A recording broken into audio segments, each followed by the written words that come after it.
Welcome.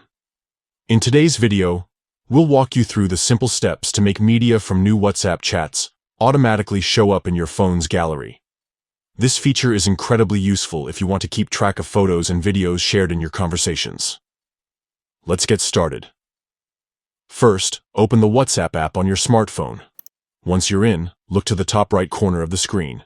You'll see three small dots. This is the menu button. Tap on it to open a drop-down menu. From the drop-down options, select Settings. This will take you to a new screen where you can customize various aspects of your WhatsApp experience.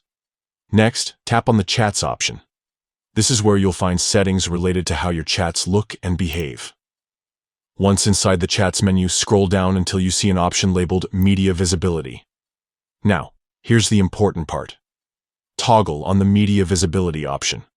When this is enabled, all media from new chats will automatically appear in your phone's gallery. Keep in mind that this setting only applies to new chats moving forward. It won't affect media from older conversations.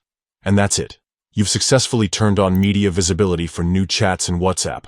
From now on, any photos or videos shared in your new conversations will be saved directly to your gallery for easy access. If you found this guide helpful, be sure to share it with others who might benefit from these tips. Thank you for watching, and we'll see you in the next tutorial.